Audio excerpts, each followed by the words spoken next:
Hello, everyone. Welcome to this podcast. My name is David Guajardo. Today, we have a very special guest, Dr. Shawna Pandya. She is a physician, research astronaut, aquanaut, and one of the leading voices in space medicine today.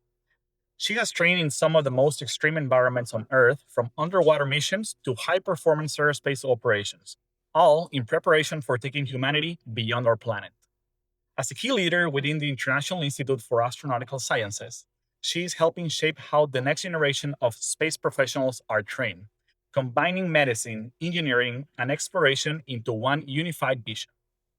In a world where commercial spaceflight is rapidly becoming a reality, her work sits at the intersection of human performance, survival, and discovery.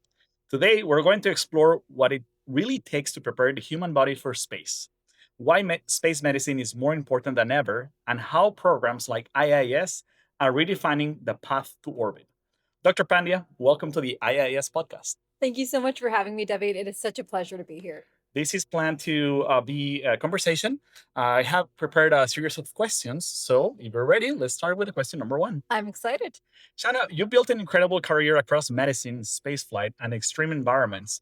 What first inspired you to pursue this path toward becoming an astronaut?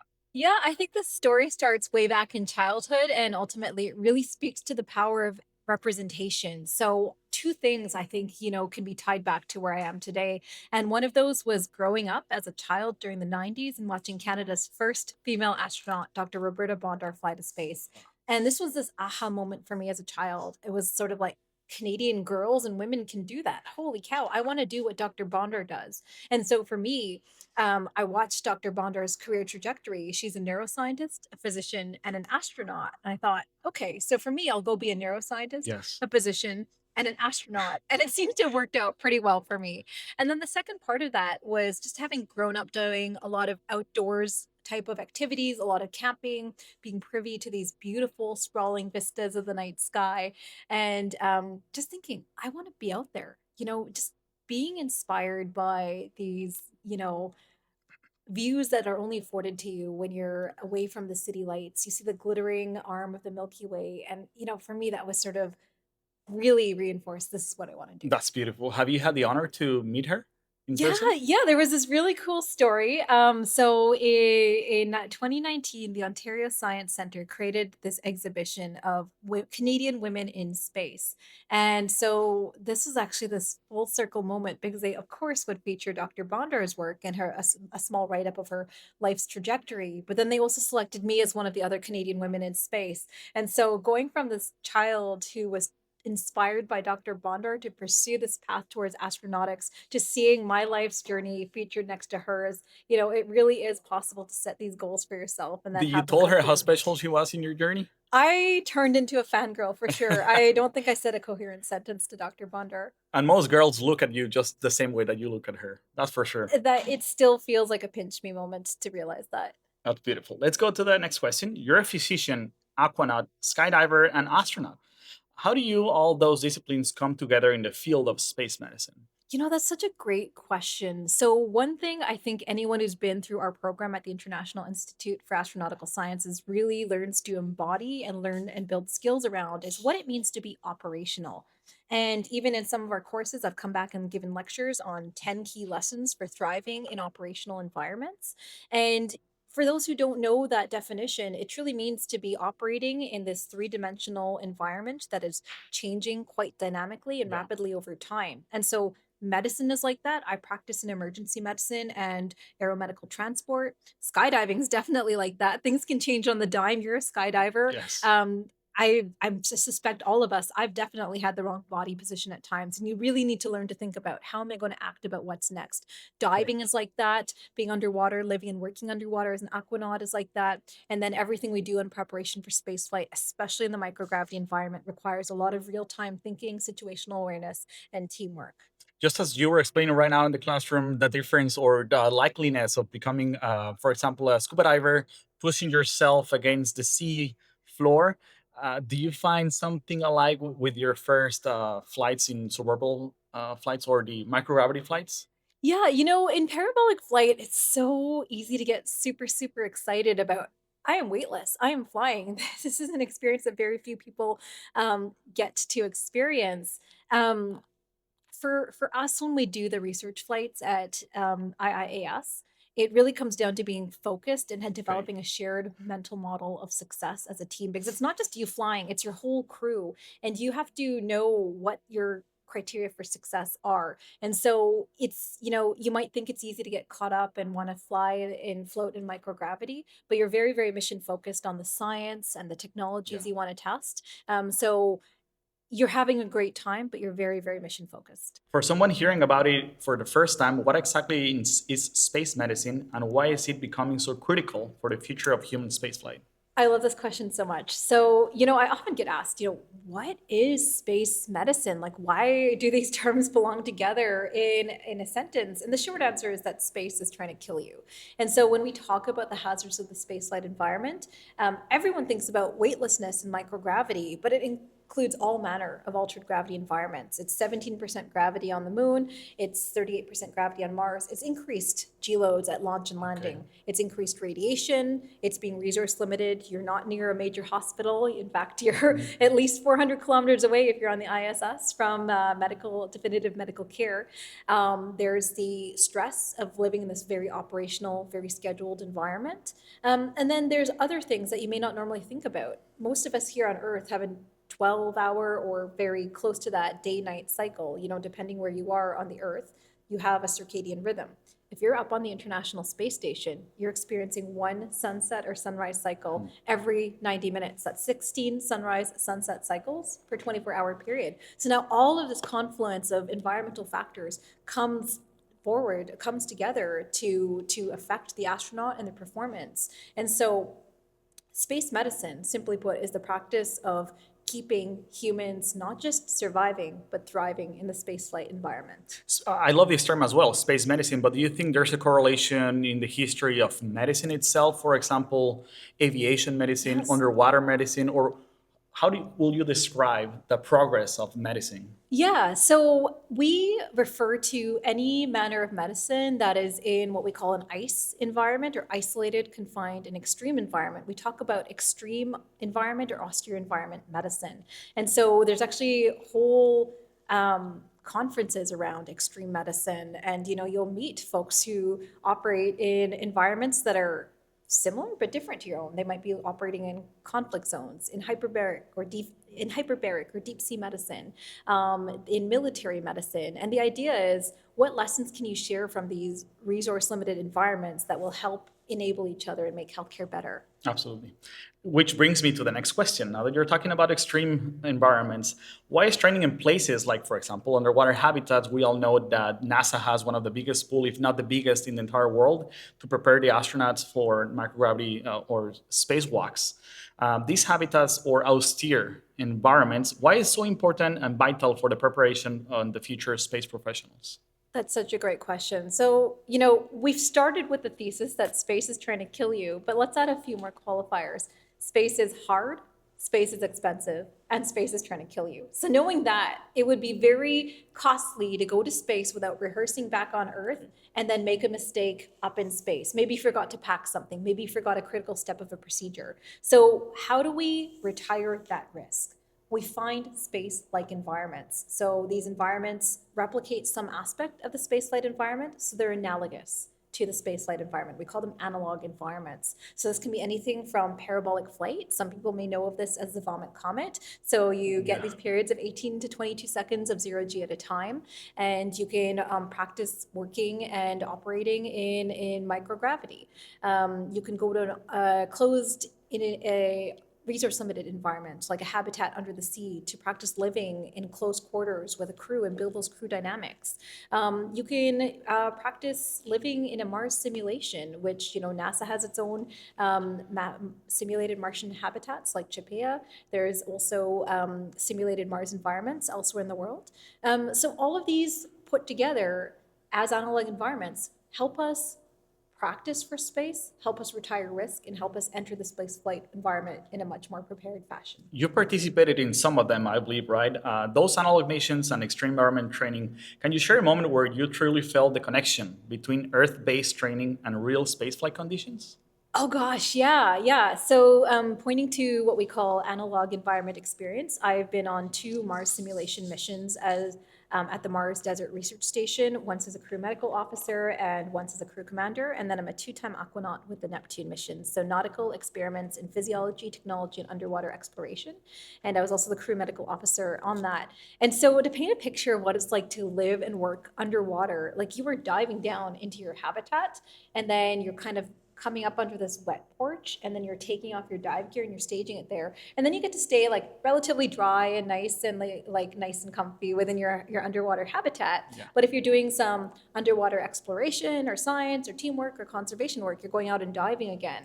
And so on one of these, our crew commander, he's a former Navy Special Operations Dive Commander, more comfortable living and working under the water than he is up on the surface. So he set up this ropes course for us. And he said, I want to challenge you to be as neutrally buoyant as possible. So coming to this concept of what it means to like move with simply the elegance of fingertip pressure, he set up this ropes course. And then once I'd cleared it, he said, now do it upside down. And so now if you're truly being neutrally buoyant, you kind of confuse your brain as to which way is up and down. Yeah. But once you mastered it, I really felt I was in space, because, you would just kind of move into the next part of the rope, and then it would be sideways or upside down. Wow. And it was such a cool experience. So that was on my last aquanaut Was that in mission. a confined environment? Was that a pool or the sea, or what was it? That was in a lagoon. So this was in the Florida Keys. And so this was Okay. at the Jules Undersea Lodge. And it was this habitat where we were lucky enough to be for 6 days, 5 nights. And we had all these experiments we brought with us. And when we did our sorties or our excursions, sometimes we would be doing conservation work around the lagoon. And sometimes, we also had a little bit of fun, like with that ropes course. And, that and the neutral buoyancy lab here at Yeah. IIAS, those are probably some of the best, most real analogs for replicating weightlessness. It's when I've been in a neutrally buoyant lagoon or a pool for a long period that I have these dreams of being floating in space. And so I would point to my aquanaut experience and our neutral buoyancy lab as being these really wonderful ways of practicing neutral buoyancy. Yeah, that is fascinating. You brought me back to the first time that I got this underwater class within IIAS when we were using communications, a full face mask, a dry suit, so much that you are learning within a single class just to operate those two environments. It's impressive. Let's go to the human body in space. What happens to the human body in space that most people don't realize? And why should we care about understanding that? Yeah, so this ties back to 2 questions you asked earlier. So you asked what's happening in the whole wide world of commercial human spaceflight, and you also asked about what is space medicine. So I'd like to hone in on what the microgravity effects of space are on the human body. And the summary is that every single bodily system is affected by the spaceflight environment. Your bones lose density, your muscles lose mass, your fluids shift upward, and this doesn't just mean your blood and your cardiovascular system. The cerebrospinal fluid that surrounds your brain and your spine, that also drains in an impaired fashion. So that can actually create these pockets of increased pressure around the backs of your eyes. So the thing that would surprise, I think, most people is that you name a system, there is an impact of the spaceflight environment on it. Even our immune systems are impacted. And then to your earlier question about what does this mean for the future of spaceflight and commercial human spaceflight, it means that this is probably the most exciting time in space medicine, because historically we have sent the healthiest of the healthy to space. Government agency astronauts are very rigorously screened. And so that means part of being a government space agency astronaut is a bit of a medical genetic lottery, because you can be screened out for having diabetes, for having thyroid conditions. Now that we're in the age of commercial human spaceflight, we are seeing the barrier of access to space come down. So that includes more access to folks with medical conditions that previously would have been disqualified. And so I think this is a very, very exciting time. And I think there's so many more questions to be answered as we change the definition of who gets to go to space. You mentioned fluid shift. What happens with the human aspect? How do they feel? Is there a time frame to where they can start feeling better? Yeah, that's a great question. So this is actually immediate. I've in fact, on social media, I've put up photos or videos of me in parabolic flight. So keep in mind, a single parabola is 18 to 22 seconds, but you can see, I call this actually instant rejuvenation. We talk about getting filler down on Earth. But when you get the fluid shift in microgravity, you see the fluids come up to your face, and it creates this puffy appearance. So there's actually a Wow. term to this appearance. It's called the moon face, because your face takes on this puffier, rounder appearance because all the fluids are there. And so actually, someone on social media asked me, why do the Artemis astronauts look so different in space versus on the ground? And it's because of that fluid shift. So there are very real impacts. Yeah, I And read somewhere that you actually grow up like 2 inches and then it takes maybe 72 hours to start feeling better. Some readaptation, yeah, something like so that. those What's the are those term? are two other really good immediate effects of the spaceflight environment. So your spine can elongate. So in some people that causes back pain, in some people that gets rid of their back pain. In addition, because of that mismatch between what your eyes perceive as up and down versus where your inner ear tells you is up and down versus where your body feels like it's in space, this can make some astronauts 40 to 60% intractably ill for the first 24 to 72 Wow. hours. And so they may be vomiting in space. And throwing up in zero G is not super fun to think about. It's a little bit gross, but it also means practically we don't schedule critical activities during that period, like a spacewalk, because that would be very hazardous to the astronaut. After that time frame, let's say 72 hours, it's the most. What's the likeliness of the astronaut to start feeling better or normal? So we quote the time frame of space adaptation syndrome as 24 to Okay. 72 hours. It would be if you're still having nausea and vomiting after that, you have to look to other causes. Awesome. Okay, so let's go back to your class as a professor in IIAS. How does the space medicine training program prepare students differently compared to traditional medical or aerospace education? Yeah, so what I love about the space medicine class that I teach at IIAS is this isn't meant as a clinical training program. In fact, it was initially designed for folks with no medical background at all. And we wanted to teach them principles of space medicine and the spaceflight environment, and then give them practical skills when it came to assessment, triage, and training, building on principles of austere environment and wilderness medicine. And then over the years, the clinicians, the medical students, the EMTs, the veterinarians heard of it and wanted to take it. And they really enjoyed the class as well. And so that really forced us to up our game and expand the curriculum to make sure that everyone's getting value from it. And so for anyone who wants to learn about space medicine, spaceflight physiology, and how we deal with procedures in space, come to the course. We'll make sure there's something And in it for for the you. eyes of you as a professor, who is the ideal student for a course like space medicine or maybe bioastronautics at IIS? Do you need to become a doctor before that, or is it broader than that? Yeah, it's really meant for anyone with no background in medicine, no clinical background. So initially, in our first year, we had engineers, we had software developers, and then we also had a keen medical student. And so the idea is, if you have a clinical background, we want to make sure there's something in it for you. But if you have no medical background, don't let that daunt you. Come to the course, and we'll teach you. Now, Shana, this is not a joke. I've seen you in all the best conferences around the world. Literally, you normally, I guess, on a single year, you travel more than 100 times. And you probably know about space medicine more than, I guess you are one of the one percenters. Which brings me to the future. I love this as we expand on the commercial space flight.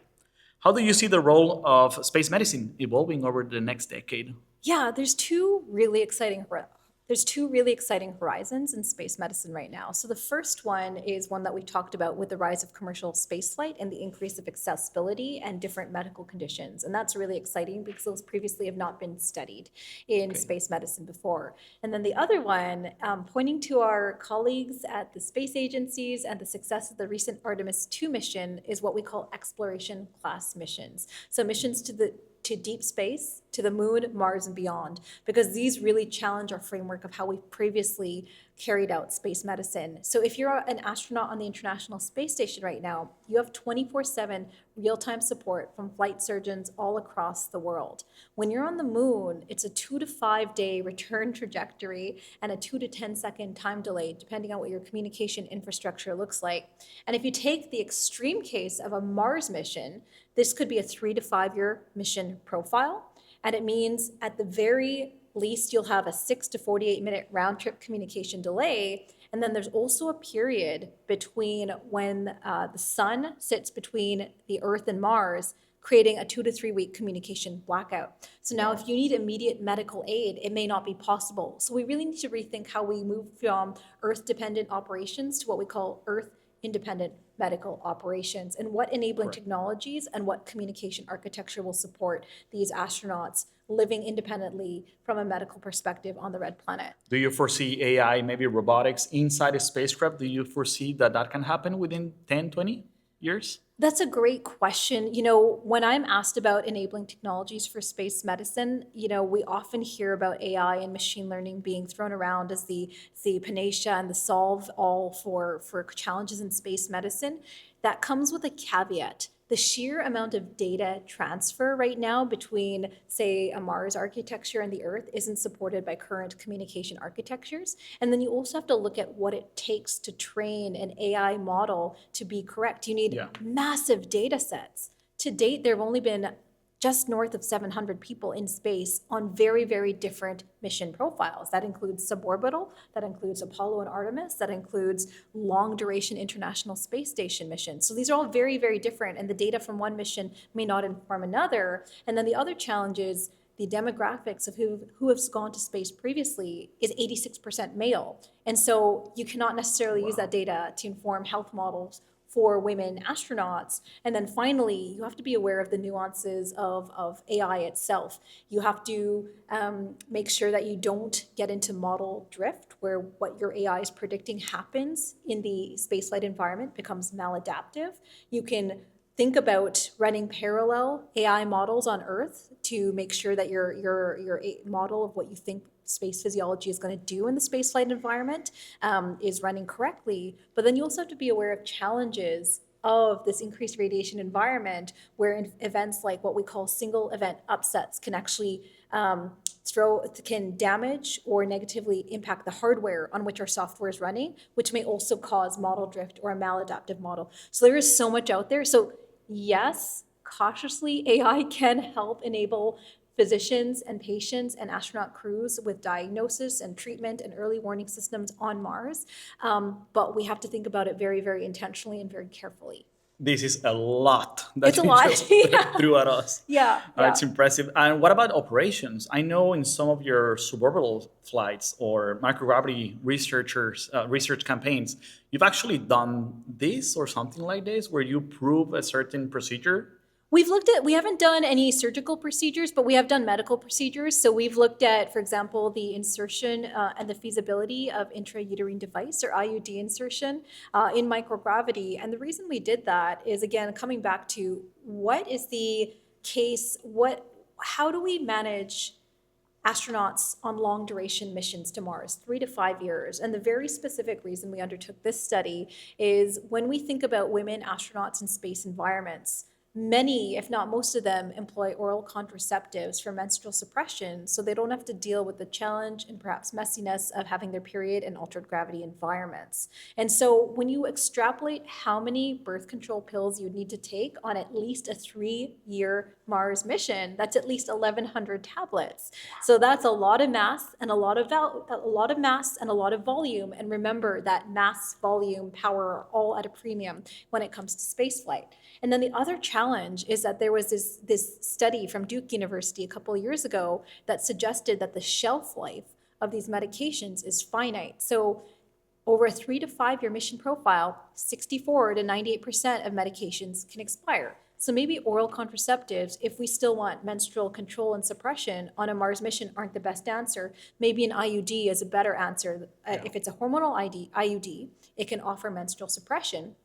But then we need to be prepared to have a backup IUD to replace, to swap out in case the existing one expires, becomes malpositioned, gets infected, or is expulsed.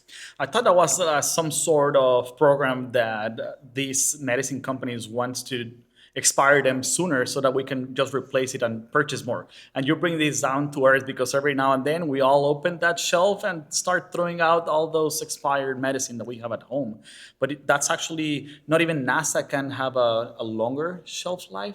You know, these are very real points that you bring up. So I actually still practice clinical medicine, and every weekend or every holiday, I'm in a rural emergency room somewhere in rural Canada. And these are very real challenges that we experience. We may have expired medications. We may run out of medications, and the community pharmacies will be closed definitely on Sundays and sometimes for multiple days on a long weekend. And so What I also really firmly believe at IIAS and our Center for Space Medicine is bringing the best of what we do to help support astronaut healthcare in space, is to help use these advances to solve our most challenging circumstances in day-to-day medicine on Earth. And so imagine if you could conceive of a technology that could print medications on demand in a Mars-like environment, in a spaceflight environment, and then you could bring that same technology to the most remote and rural community, whether it's in Canada, whether it's at one of the North or South Poles. You're also doing a good thing for medicine on Earth. Fantastic. I think everybody loves that. What's the correlation between space and human? Technology wise, why space can serve the Earth. So thank you for touching those points.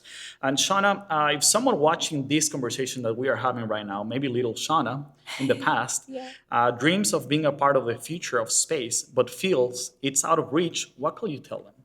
That's such a good question. So I would tell someone with spaceflight aspirations who is inspired by space, who wants to be a part of it. This is the best possible time to be a part of human spaceflight and space exploration. We're seeing so many more paths and avenues to space than we've ever seen before. When I was growing up, the question was, do you want to be an astronaut? These days, it's what kind of astronaut do you want to be? Do you want to be a research astronaut? Do you want to be an agency astronaut? Do you want to go to space for leisure?